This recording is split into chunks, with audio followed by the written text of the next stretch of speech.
Right. Hello, everyone. Welcome back to Yuno Learning. So today, welcome to another webinar that we're doing on IELTS speaking.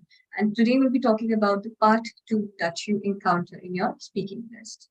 So before we start, just know that your speaking exam is generally assigned to you 2 days. It could be either 2 days prior or 2 to 3 days later after your other examination, like the reading listening test, or it could be also on the same day if you're doing a computer-based exam. Now, what happens during an IELTS exam? In speaking assessment, there are three parts. So we discussed part one in our last webinar, where the duration of it is 4 to 5 minutes, and examiner may ask 8 to 10 questions about your basic things, for example, your hobbies, any personal questions regarding your education, qualifications, etc. Today we'll be discussing the part two. So the part two is a monologue that one has to speak on a given topic for around 2 minutes. So there's a generic topic given. This topic is very relevant to whatever is going on in your daily life. This isn't something very bizarre or something very unique. It's something that you encounter in your day-to-day life. So you have to expand it up to 2 minutes. Then part three, abstract questions. The examiner will ask 3 to 4 questions related to the part two topic. So whatever part two topic was given to you, you'll be asked to ask follow-up questions about the same. So that is how these three parts are structured. Now let's come to the criteria for assessment. The criteria for assessment is the same that we talked about. Number one, fluency and coherence. So what is fluency and coherence? That you do not stutter frequently in between. You're not using fillers like and instead you're using signpost language. But instead of using fillers like, so, and again, you can use some words like because of that, linked to this situation, as a result, and some other signposts so that they can help you transition from one sentence to another without giving the impression of you being, of you getting stuck or any other issues. Next is coherence. So coherence is nothing how you logically structure your sentences. Is the transition very swift while you're speaking? Is there some sort of logical structure between your sentences that you have a particular idea and how your ideas are flowing throughout? Number two, lexical resource. Once again, a very fancy sounding term, which simply means your vocabulary. Now, your vocabulary is not just about the words that you know. It's also about the idioms, the proverbs, and sometimes even collocations that you can use in your answers to show the range of uh, lexical resource that you have. Now, it is not always important to know fancy words. It is also important to how correctly use them. A lot of the time, students use these words without knowing what their exact meaning is. For example, it's a recent trend that I've seen in IELTS exam where students use this word plethora a lot. For example, I have plethora of books at home. But if you go a little deeper in the meaning, the plethora means when something is in abundance, but in a negative sense. So this is one example where you really need to know how to get command over your lexical. Grammatical range and accuracy. Of course, your accuracy is how accurate your tenses are, how if your other structures are correct, if subject verb agreement is all right. What is grammatical range? So as we discussed, grammatical range is the range of tenses that you can incorporate in your sentences. For example, if I ask you something about your past, let's say, what was your favorite TV show in your childhood? You will give me the answer in past and not in present. So that is how you show the range tense and also different structures of sentences where you use compound, complex, or simple sentences. Lastly, pronunciation. Now remember, pronunciation is not the same as accent. Accent is basically a way a particular dialect is spoken in a particular area. But pronunciation is the correct way of speaking. You do not need to have an accent, but you do need to focus on how a word is correctly pronounced. It can create a lot of confusion and also show the lack of understanding if you mispronounce a word. And especially focus on the words which may sound the same, but have a slight difference between them. Let's move on. So IELTS speaking part two, what essentially will happen in your exam.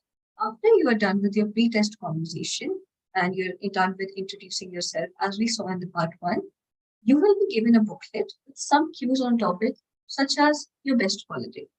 What does this mean? That you'll be given a topic and the examiner will give you about 1 minute for you to prepare. Now you're given a pen and a paper as well to prepare your answer. Now in a minute, you need to make sure that you use this minute to fullest of its extent. Of course, it is hard to write down a 2 minute long answer in just a minute and compile all your thoughts in 60 seconds on a piece of paper. So what we can do is we can choose some particular words, we can choose some ideas, we can always choose some idioms that you can incorporate in your answer. This will also give you the content and will help you generate ideas while you are speaking.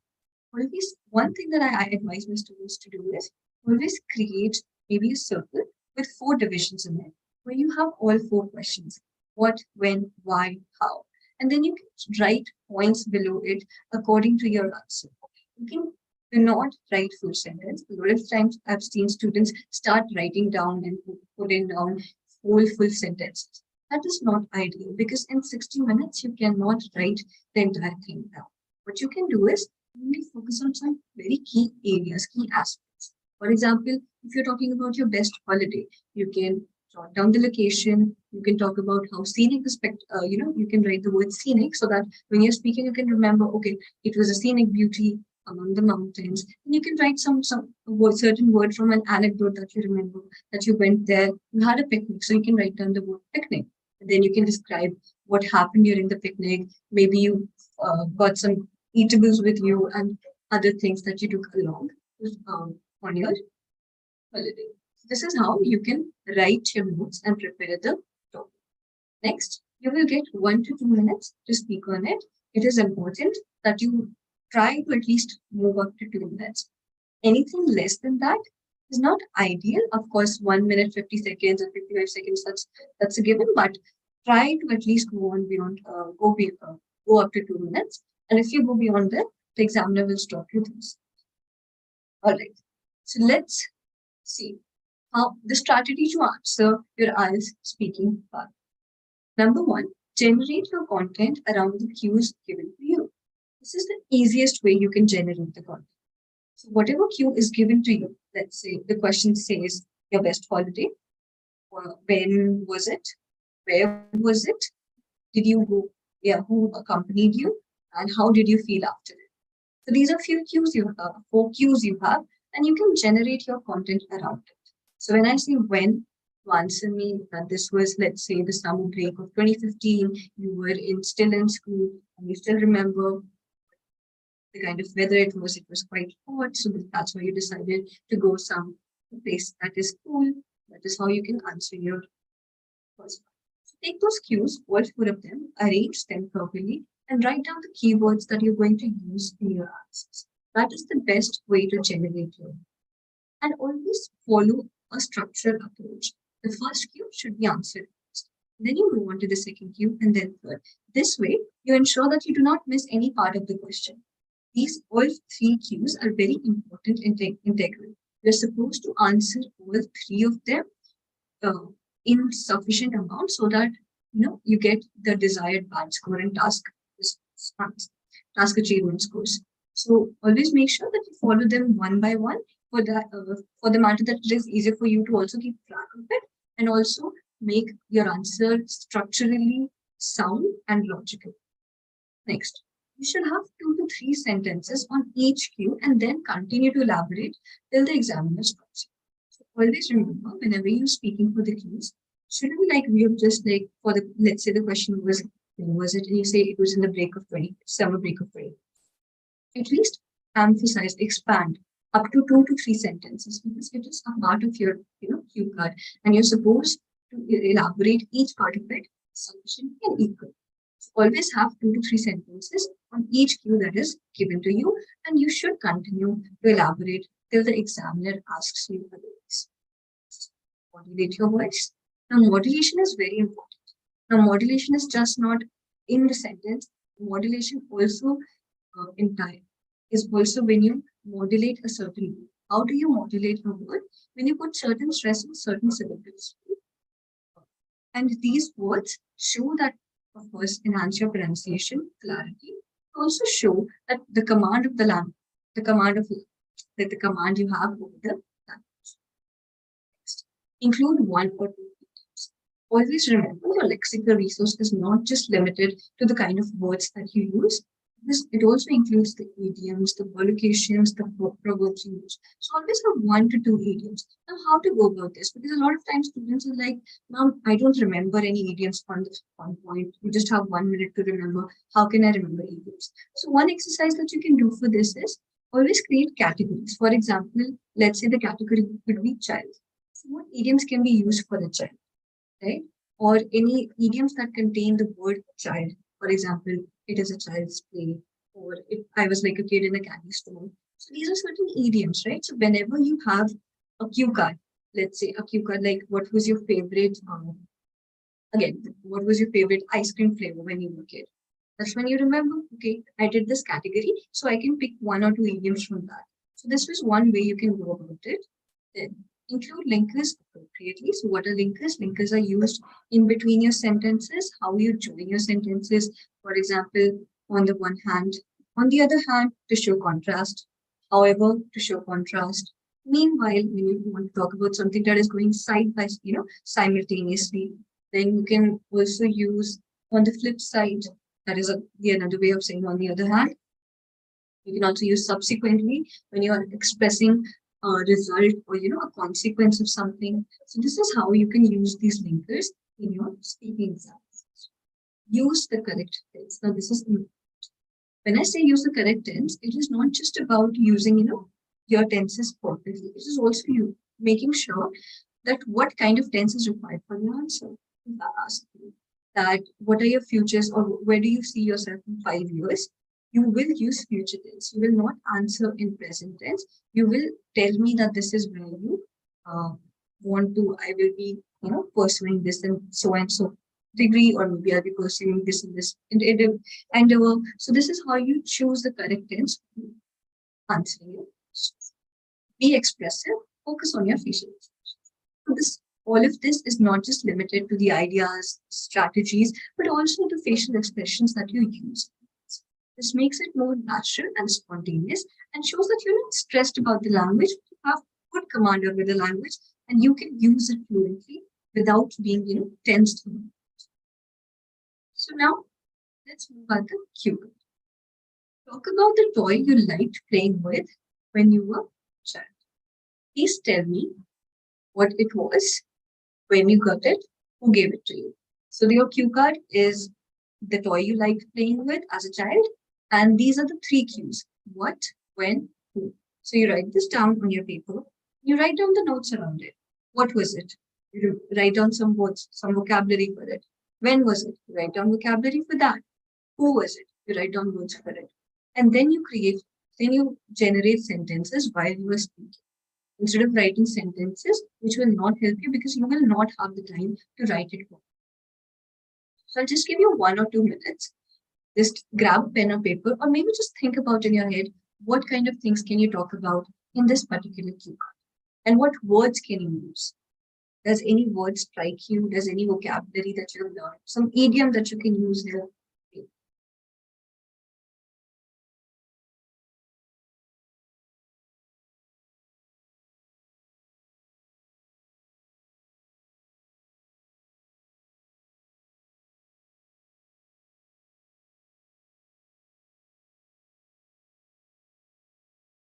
Right. So before I move on to the sample answer that we have prepared for you, let me tell you what did I prepare for this. So when I saw this cue card, the first thing I went over is what kind of lexical resource can I use? Because when I think of the lexical resource, I can also think of the ideas that are created around it. First thing I thought about was nostalgia. So nostalgia is when you are remembering something past, right? So I can start my sentence that remembering about the toy that I used to play with as a child fills me with a sense of nostalgia. So here I also created content as well as I used for it. Some other words you can use, some cherished memories, adored, I really treasured it, enchanted, then memorabilia. So these are the words you can use. You can play with them. Idioms. So some of the idioms you can think of. For example, old as the hills, that this toy may seem today as old as the news, but it was very interesting or intriguing for me at that time. Then a walk down memory lane. So yes, again, so in future, whenever you talk about something that has to do with that has with you remembering something from the past, you can use this again. A walk down memory lane. Then a piece of my heart. You could use it because you really like that toy. Then a kid in candy store. You want to say that the kid was really happy. Then collocations. So what are collocations? Collocations are certain words that go together. So a few collocations you can use here is like fond memory, you know, then endearing companion, that the toy became an endearing companion to you. Sentimental value, that this had a very sentimental value to you. Priceless possession or cherished possession, that it became your most cherished possession. Then inseparable bond. Sometimes you have toys like even dolls or maybe certain stuffed toys that it became an inseparable bond between you. So this is how what things you can incorporate in your. Let's look at the sample answer. Toys play an integral role in the formative years of a child. They help in developing emotions in children. During my childhood, my favorite toy was a cat. It was actually a soft toy gifted to me by my father. He bought it for me when he returned from one of his business trips. I vividly remember it was packed in a beautiful pouch. This cat had creamy white fur, and I felt like a kid in a candy store upon receipt. As far as I remember, my parents did not always treat me with a lot of toys. So when I received this fur cat, it became my most cherished possession. I would play with it the whole day and even talk my heart out to it. Not only that, I would tell it bedtime stories too. Moreover, I would keep it clean and tidy and treat it like a human being. My mom used to bathe the cat for me, keep it clean, hygienic, and safe for me to touch and play with. Moving on, as I look back, when my sister was growing up, she played with some toy and she always looked extremely delighted and fond of this cat. Till date, I have this toy in my closet as the most valuable memory from my childhood. Therefore, I believe that these rare childhood possessions never fade away from a person's mind and soul, and I thank my parents for this. So this is how you you can answer this. So before I move forward, let's look at the vocabulary that we have used in this particular class. So see, toys play an integral role in formative years of a child. So this is a very generic statement, but then I'm linking it to my answer. They help in developing emotions in children. During my childhood, my favorite toy was a cat. It was actually a soft. Uh, then I vividly remember. So this is again a sort of collocation. How do you remember? Vividly. It was packed in a beautiful pouch. This cat had a creamy white fur, and I felt like a kid in a candy store. So this is an idiom that we have used. When we say a kid in a candy store, that means the happiest a kid can be, because when you take a kid to a candy store, they're really happy about it. So that's how you. Then, as far as I remember, my parents did not always treat me with a lot of ties. So when I received this fur cat, it became my most cherished possession. See, it became your most cherished possession. This is another collocation and some sort of vocabulary that we have used. So cherished possession is something that you really like, something that you own and you really cherish it. I would play it with fury and even talk my heart to it, out to it. So when you say even talk my heart out to it, that means you really share your stuff or everything that is happening with you. Not only that, just focus on not only that is the link that we have used here, right? Instead of saying so and right, I would tell it bedtime stories too. Moreover, I would keep it clean and tidy and treat it like a human. My mom used to bathe the cat for me, keep it to touch it. Right. Moving on, again, another signpost language we have used here. As I look back, when my sister was growing up, she played it with the same toy and she always looked extremely delighted. This is also one sort of collocation. How delighted was she? Extremely delighted. Till date, I have this toy in my closet as the most valuable memory from my childhood. Therefore, I believe that these rare childhood possessions never fade away. So this is one sort of phrase that you can add from a person's mind and soul, and I thank my parents for this memorabilia, something to remember. So these are few of the words that I emphasized in this answer. You can see a lot of places while I'm transitioning from one sentence to another, instead of just simply starting or using very frequent terms, I have stated as far as I remember during my childhood, moreover, moving on, of course, till date, therefore. This is how you transition from one sentence to another and signpost your language and some other idioms that I've used and connotations that I highlight. So that makes up for a perfect answer. Now, one more thing to focus on. If I look at the cues that were given to me. See, the cues were what it was. I described in the first paragraph clearly that it was a white, creamy cat with white fur. I focused upon how, what were, when you bought it. I also explained it that my dad came back from a business trip, and that's why it was it was also packed in a beautiful pouch. So I described all of that. Then who gave it to you? I explained that in also the question. So all three cues are covered completely in my answer. Nothing is missing from my answer. So the examiner will be very satisfied when they listen to this answer because no part of the cue card was missed by me. All three questions were clearly answered by me.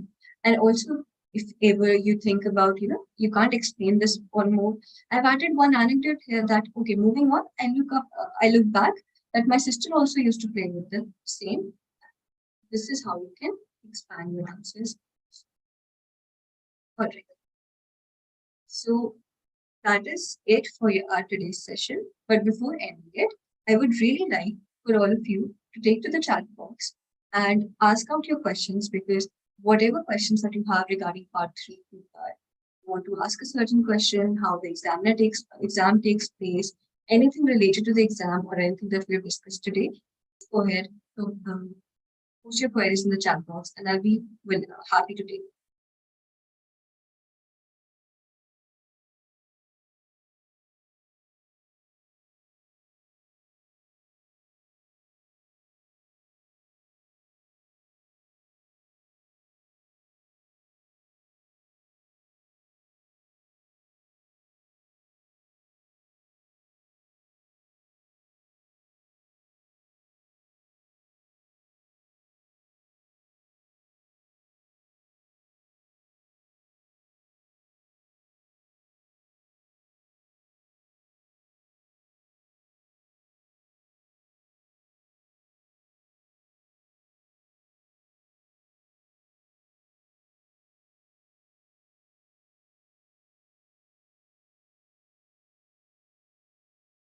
Go ahead. If you have any questions regarding the words that I discussed today, the idioms, or maybe you want to expand on the strategies, go ahead, type them in the chat box, and we'll take them for you.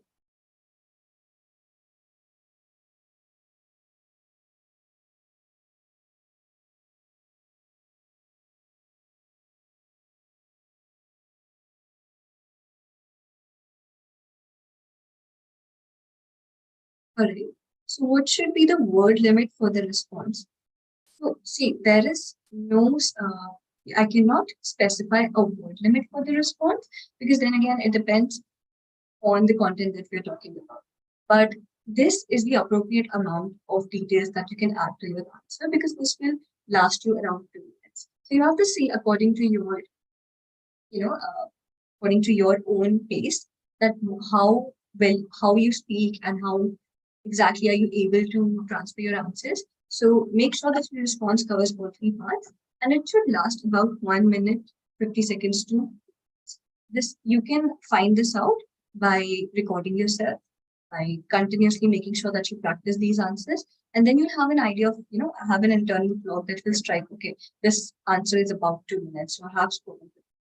There's no word limit I can specify for this. It's only the time constraint that we're talking. So that's one question. Anyone else?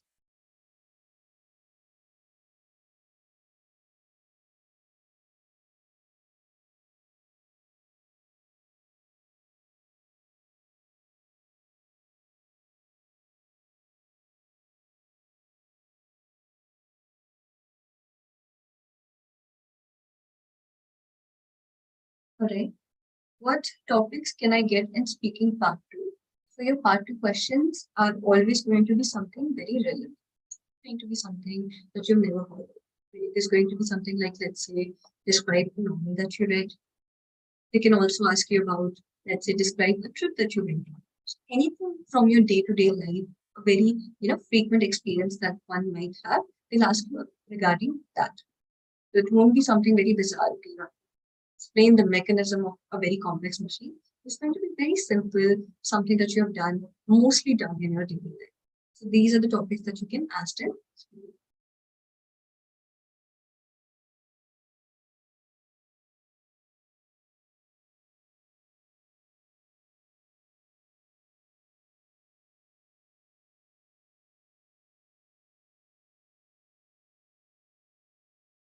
Okay, let's hear it from other people as well. If you have any questions.